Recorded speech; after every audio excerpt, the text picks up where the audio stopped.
It is 2 Chaos AM. The world has finally gone quiet. The noise of other people, the jagged demands of their crises, and the static of their expectations. It's all gone, just like you wanted. You pulled the breaker. You severed the cables. You finally secured the silence you've been chasing for a lifetime. But as you sit there, staring at the shadows on your ceiling, you realize something terrifying. This silence isn't a relief. It isn't peace. It's a vacuum. And in a vacuum, there is a pressure that most people will never understand. You look around your room, and everything seems to have lost its density. Your phone, once a portal of chaotic connection, is now just a cold slab of glass and plastic. Your books, the degrees on your wall, the career you've built, they all look like 2D props in a play that ended hours ago. Everything feels paper thin. If you reached out and touched the world right now, you're afraid your finger would go right through it. You aren't crying.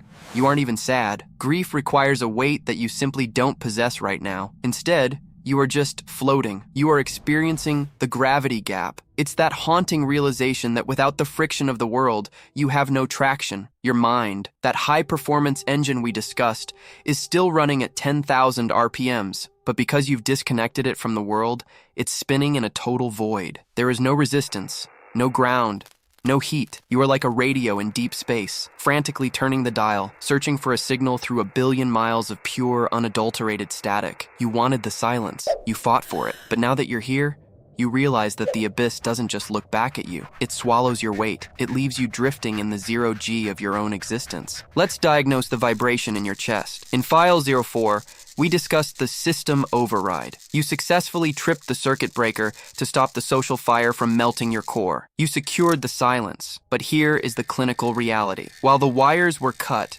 the power plant is still online. A high-performance analytical mind is not a standard engine. It is a high-revving Ferrari motor that requires high-octane complexity just to maintain its internal temperature. In the absence of a meaningful external load, complex problems, deep intellectual friction, or visceral purpose, this motor doesn't just stop. It enters a state of high RPM neutral. This is the psychological phenomenon of understimulation. Most people experience boredom as a minor inconvenience.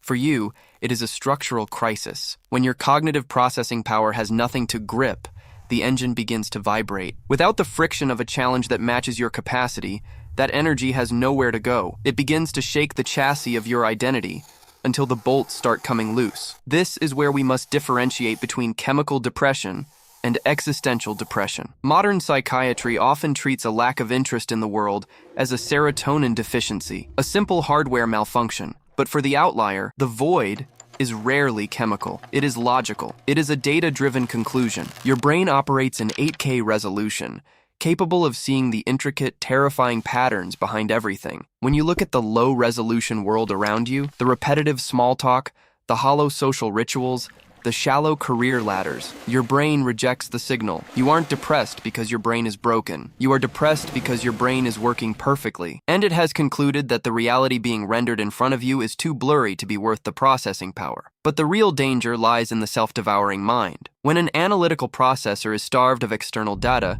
it inevitably turns its massive computational power inward. Like a supercomputer with no task, it begins to audit its own operating system. It starts deconstructing your memories, your values, and your very sense of self. Because you are so efficient at breaking down patterns, you eventually find the zero at the center of everything. You dismantle your own purpose until it looks like meaningless code. You audit your history until it feels like a sequence of random accidents. Without a mission to focus on, your mind becomes a snake eating its own tail, processing your existence until there is nothing left to process. The void isn't a lack of thought. It is the result of too much thought, with too little to think about. To survive this vacuum, we have to understand the physics of floating. We have to look at what happens when the observer becomes the observed. Imagine yourself now, not in a room, but in the center of an infinite ink-black ocean. You are no longer the man in the engine room. You are an astronaut, adrift in the silent reaches of the cosmos. Behind you, the umbilical cord that used to tether you to the social machine, those thick cables of obligation and drama we cut in File 04,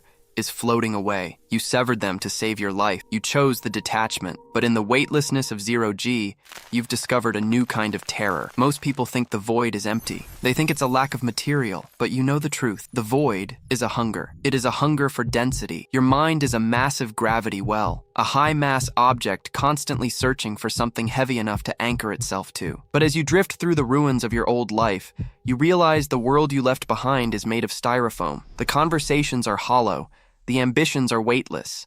The people around you move like paper dolls, flickering in and out of a low-definition existence that your high-resolution brain simply cannot grasp. Your mind is starving for something real. It is searching for a problem that doesn't just annoy it, but consumes it. It is searching for a purpose that carries enough weight to pull you out of this drift. Here is the paradox of your current isolation. You pulled the breaker to save yourself from the fire, but in doing so, you stepped out into the absolute zero of the void. You are safe from the heat now. You won't burn anymore. But in the silence, you are beginning to freeze. The apathy you feel isn't death. It is a state of suspended animation. It is your system going into a long-range hibernation, keeping your core alive while you wait for a signal that has enough substance to wake you up. You are a radar dish, spinning in the dark, sweeping the horizon for even the faintest echo of meaning. You aren't empty, friend. You are simply too vast for the orbit you were born into. You are drifting, not because you are lost, but because the planet you were tethered to was too small to hold your mass. You are waiting for a signal that is as heavy as you are. And until that signal arrives, the silence is the only thing that's real. So here is the final realization you must accept. This void you find yourself in, it isn't a desert. It isn't a place where things go to die. It is a laboratory. For your entire life,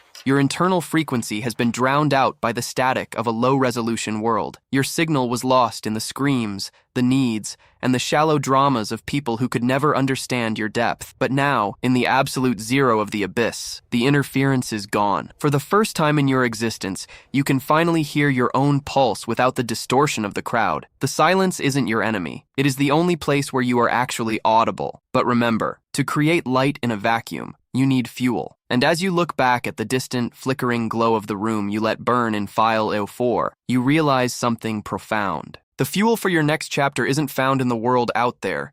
It is found in what you saved from the flames. The empathy that once burned you hasn't disappeared. It has been refined into a concentrated, high-density core. You didn't just survive the fire. You harvested the heat. You are no longer just an observer drifting in the dark.